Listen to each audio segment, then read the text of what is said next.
कह रहा हूँ, हो सकता है बुरा आ जाए, हो सकता है अच्छा से अच्छा आ जाए, देव का आ जाए, नरकी का आ जाए, त्रिंज का आ जाए, लेकिन नया तो हो गई। नया माने अच्छा नहीं होता, नया माने बुरा नहीं होता। शरीर से रहित तो नहीं हो जाने वाले हैं। ऐसा शरीर से रहित हो गए तो क्या सिद्ध हो जाएंगे, तो वो और अच्छा है। वो शरीर से रहित हो जाएंगे तो सिद्ध अवस्था हो जाएगी। तो वो अपने यहाँ तो शास्त्र में जो बनने अभ्यास किया है वो तो और सबसे बढ़िया है। इसलिए मरण का भय क्यों होना चाहिए? ये जो 7 भयों से रहित भगवान आत्मा समय सारे में बताया है, वो 7 कलश हैं। तो मरण वाला कलश बोलना।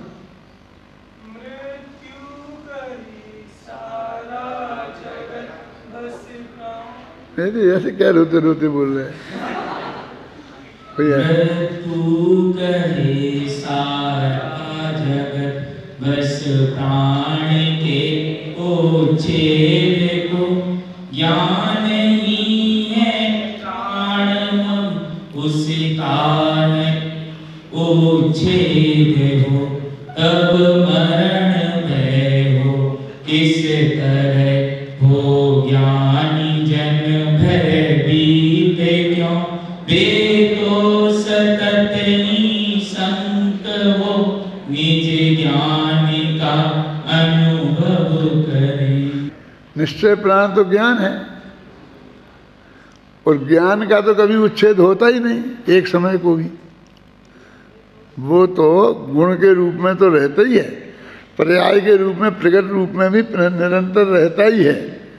फिर कैसे मरण भय कैसे हो सकता है ना? प्राण के उच्छेद को मरण कहते हैं, और आत्मा का असली प्राण तो ज्ञान है। ये 5 इंद्रियां, 3 बल, आयु और श्वासोश्वास, ये 10 प्राण, ये तो व्यवहार से हैं।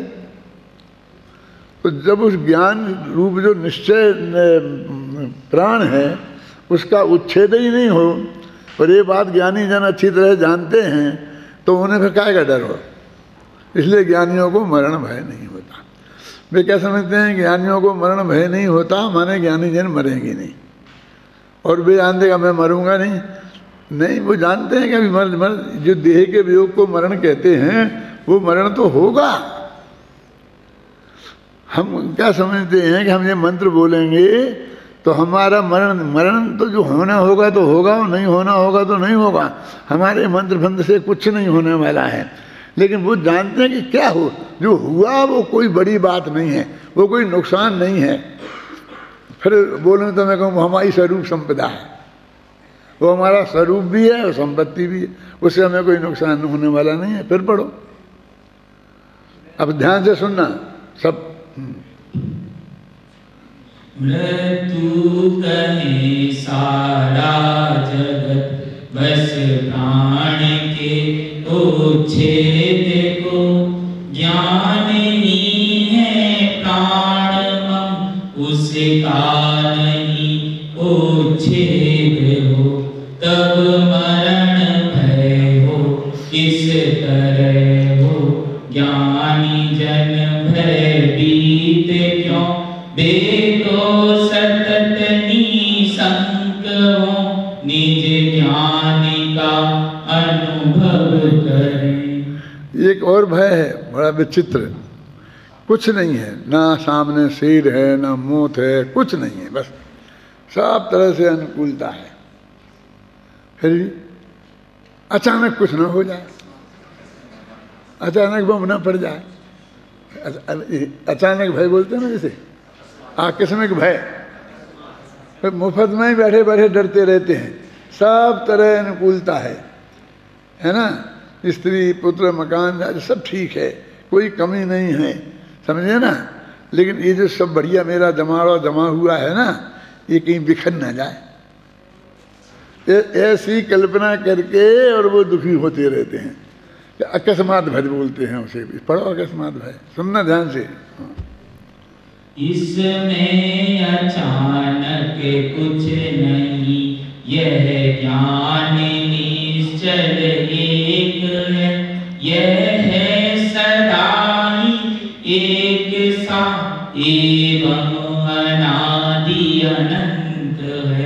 जब जानते यह ज्ञानी जन, तब होए क्यों भयभीत वे।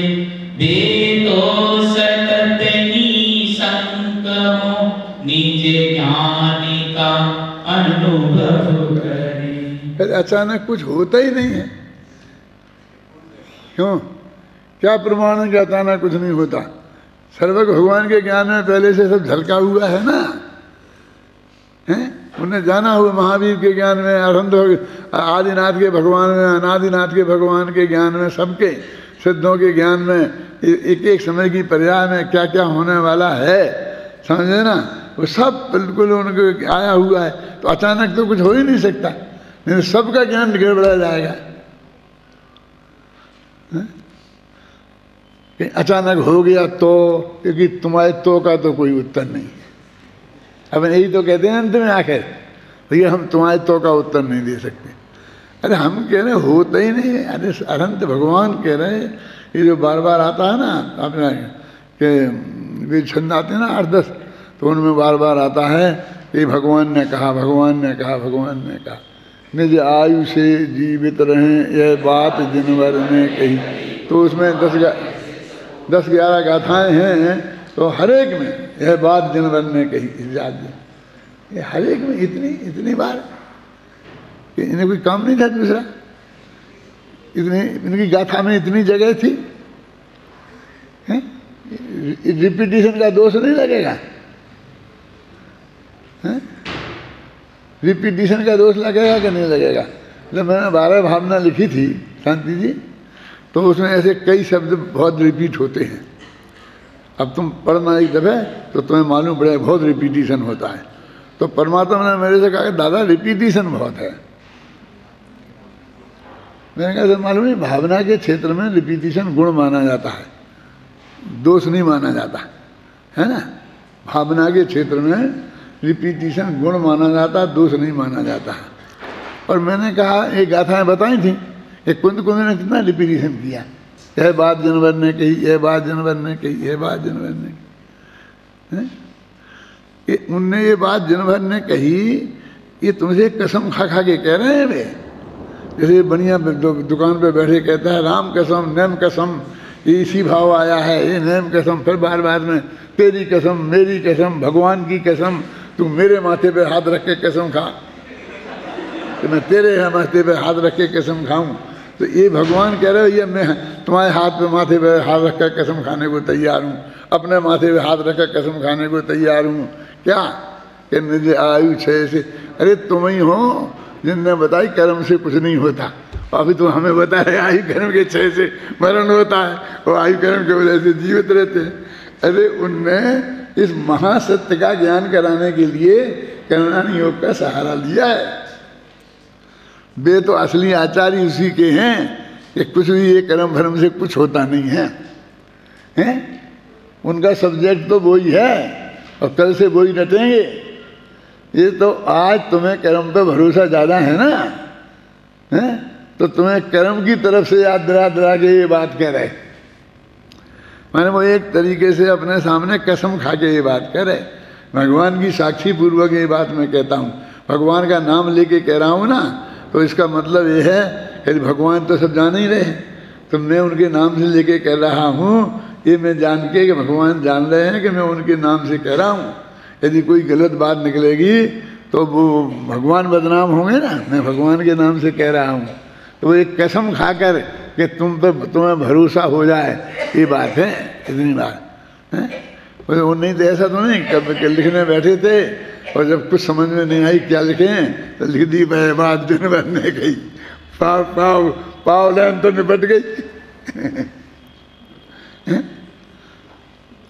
वहाँ इस रूप में मत देखो, उसे इस रूप में देखो कि उससे उनको कितना अधिक महिमा है उस बात की, क्योंकि उस बात को बार बार रिपीट करना चाहते हैं, बार बार कहना चाहते हैं कि ये बात मेरी नहीं है, ये बात भगवान की बताई हुई है और वस्तु के स्वरूप की है। ख्याल में ना। तो मैंने अभी आपको यहाँ पर 2 भयों की छंद पढ़वाए, तो मैंने तो भी लिखे हैं ना, जब उसमें से पढ़ के देख के लिखे होंगे तब वो जंती में से तार जैसा निकलता है ना, ऐसे निकलते हैं, फिर वो अंदर खचित हो जाते हैं। थोड़ी स्मृति में से कभी निकल जाए, लेकिन वो भाव नहीं निकलता है स्मृति में से। वो शब्दावली निकल भी जाए थोड़ी बहुत तो फिर एक दफ़े रिपीट करो तो आ जाती है, लेकिन वो भाव निरंतर रहना चाहिए ना। अभी जिस समाधि मरण की बात करते हैं, वो बस मरण में भैया मर जाएंगे, ये मर जाएंगे, ये मर गए, ये मर गए, ये मर जाएंगे, हम मर जाएंगे, राजा मर गए, राणा मर गए। अरे ये मर गए, ये क्या मर गए लगा रखा है? वो भय पैदा करते हैं ना, कोई नहीं बचेगा, कोई नहीं बचा पाएगा, चाहे जो आ जाए। तो 12 भावनाओं का पाठ हमको डराने के लिए करना है, अपने को ही डरा रहे कि निर्भय होने के लिए करना है। बोलो क्यों कैलाश जी, बोलो अपने को निर्भय होके कि यदि मेरा मरण काल आ गया है तो क्या बात है, एक साधारण सी बात है। गीता तक में ऐसा लिखते हैं, जैसे कपड़े बदल लेते हैं, ऐसा ऐसा देह को बदल लिया। यहाँ पर ऐसे कपड़े मत लो कि अपन नहाने के लिए बदलते हैं फिर दूसरे पहन लें। यहाँ ऐसे लोग वे कपड़े फट गए इसलिए वे बदल के दूसरे नए कपड़े पहन लिए हैं। वो राजा लोग पहले के ऐसे होते थे कि एक दफे शरीर में कपड़ा डाला तो उसे दोबारा नहीं पहनते थे। सुना आपने? कैसे? फिर एक दफे पहनते थे, नया सिलाया उसको एक दफे पहना फिर दोबारा उसे नहीं पहनते थे, उसे निकाल देते थे, दूसरा नया पहनते थे। नया इतने बड़े कितना रोजाना कपड़ा बदलते हैं, है ना। हमारे यहाँ भी जो बड़े लोग होते हैं बस इसका फट गया, फटने का इंतजार कहाँ करते हैं, तो मन भर गया है। इनके जिन लोगों का ये मन भर जाता है, कभी इनका माँ बाप से मन भर गया तो माँ बाप बदल लेंगे, बेटों से मन भर गया तो बेटी बदल लेंगे, पत्नी से मन भर गया तो पत्नी बदल लेंगे, 3 तलाक। क्यों? ये मन भर गया इसलिए बदल लेते हैं। ये कोई अच्छे लोग नहीं हैं, ये अविश्वसनीय लोग हैं।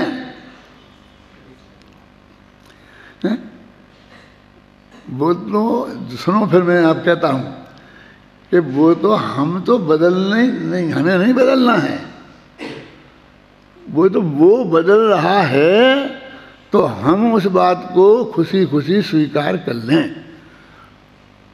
क्या समझ, उसका नाम समाधि मरण है।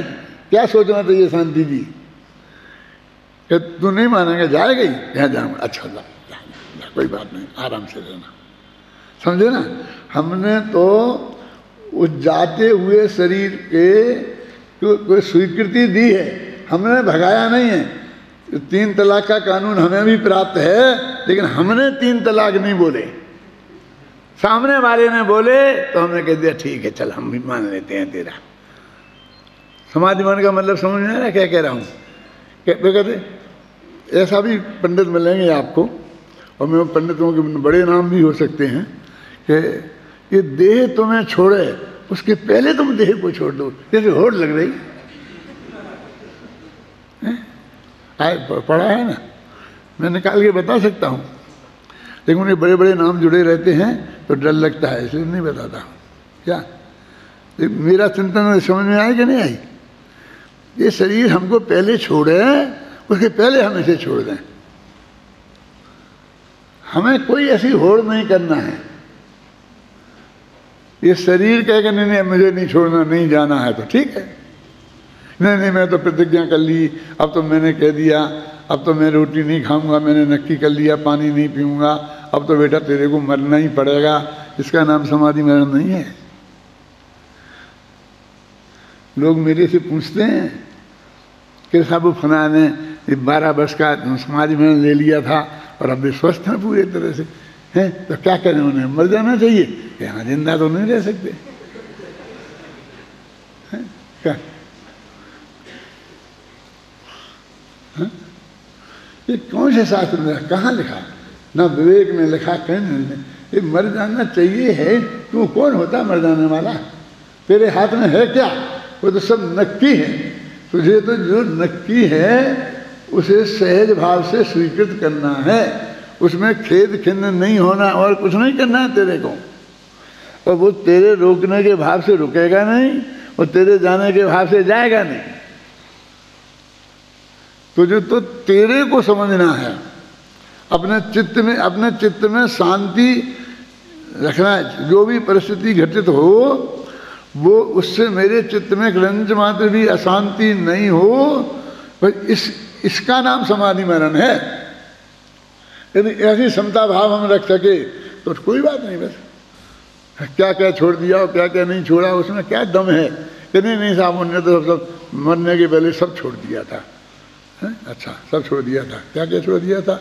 सब अपने बच्चों को दे दिया था, बच्चियों को दे दिया था, जिन जिन को देना था सबको दे दिया था। अच्छा, भी नहीं देते और मर जाते तो किन को मिलता? तो अभी उन्हीं को मिलने वाला था। ये दान भी रो बन गया, मुफ्त में लेना नहीं था ना। इसका बस चलता तो साथ में ले जाता। साथ में तो जाना नहीं है, रहना तो यहीं है। और वे सरकार के कानून से भी उन्हीं को मिलना है?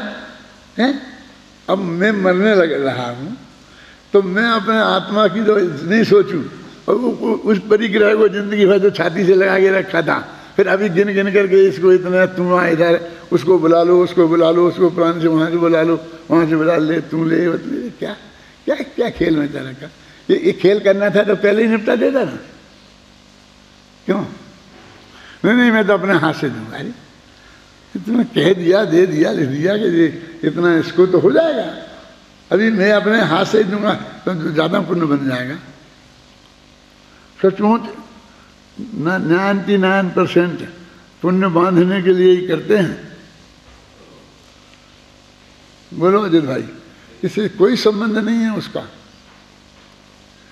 कोई देने की बात ही नहीं है। जिसका जो है वो उसके पास रहने वाला है। कि तुम इतने महत्वपूर्ण समय में ऐसे विकल्प में उलझ गया। ऐसे समय तेरे को ये कहाँ की बात याद आई?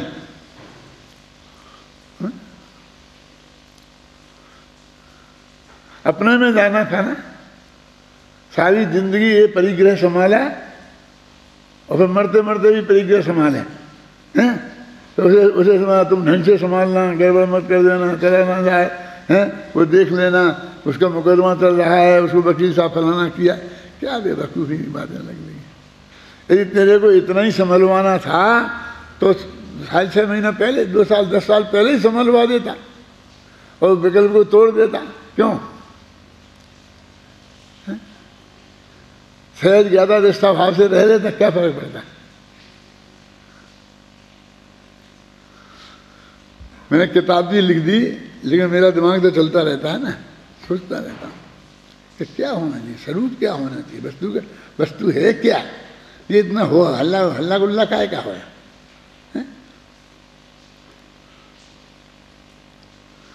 कहाँ है अपना पढ़ा भाई? बोलो, है कुछ याद?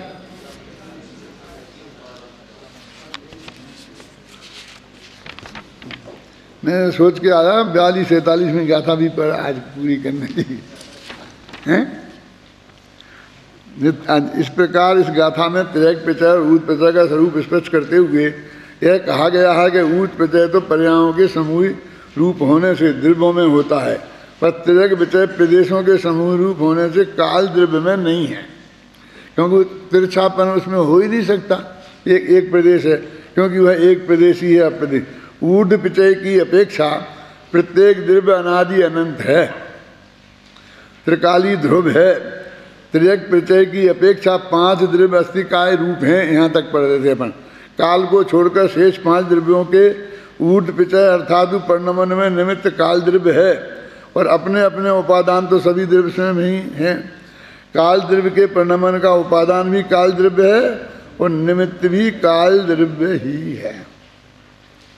अब ये लिखा है निमित्त भी काल द्रव्य भी है, तो अपना आत्मा भी काल निमित्त होता है ना।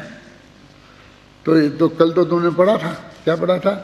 उपादान निज गुण जहाँ तहाँ निमित्त पर होय, सुना था? क्या है? तो पर होना चाहिए, तो स्वनिमित्त लिखा। अब तुमको ऐसा चैन नहीं पड़ती है कि कोई निमित्त तो है ही नहीं, निमित्त तो है ही नहीं, तो कह रही अपना ही आत्मा निमित्त है। चाहे निमित्त अपना ही आत्मा निमित्त होता है ऐसा कह दो, और चाहे निमित्त नहीं होता है ऐसा कह दो, एक ही बात है। मैंने एक जगह लिखा है कि अभाव रूप निमित्त, चाहे ऐसा कह दो कि निमित्त का अभाव है, और चाहे ऐसा कह दो कि अभाव रूप निमित्त है। ज्ञानावन्नी कर्म का क्षय निमित्त है केवल ज्ञान होने में, तो ये ऐसा कह दो ना कि कर्म का कुछ नहीं है इसमें, केवल ज्ञान हुआ, उसमें कर्म का कोई योगदान नहीं है। अब उस क्षय माने तो नहीं होना होता है, तो उसका नहीं होना निमित्त है, गजब हो गया। निमित्त को तो होना चाहिए ना, उसने यदि कुछ सहयोग करना है तो होके करे ना, यदि वो नहीं है इसका मतलब निमित्त नहीं है, ऐसा कहो ना। तो अपन कहते हैं अभाव रूप निमित्त है, क्योंकि हमको निमित्त की भाषा में बोलना हो गया है तो हम उसे अभाव रूप निमित्त कह देते हैं। इसलिए मैंने ऐसा लिखा अपने निमित्त उपादान की किताब में कि निमित्तों का ऐसा कह दो कि अभाव रूप निमित्त है, चाहे ऐसा कह दो कि निमित्तों का अभाव है। मैंने निमित्त की जरूरत ही नहीं है, वो उपादान स्वयं उस रूप पर निमित्त हो गया। क्यों? मेरा मरण सुधार देना, क्या तुम्हारा मरण सुधारने के लिए किसी की जरूरत ही नहीं है, हम सुधार लेंगे ना, क्यों? और हमारा तो सुधरा ही सुधरा हुआ आने वाला है, नक्की पहले नक्की से। अब इसलिए ये कह रहे कि तुम्हें पता चल गया क्या हुआ क्या, ऐसा नहीं, जो भी होगा वो सुनिश्चित है, उसी को हम सुधरा हुआ कहते हैं, और हमने उसे सहज भाव से स्वीकार किया है, जो भी होगा, समझे ना।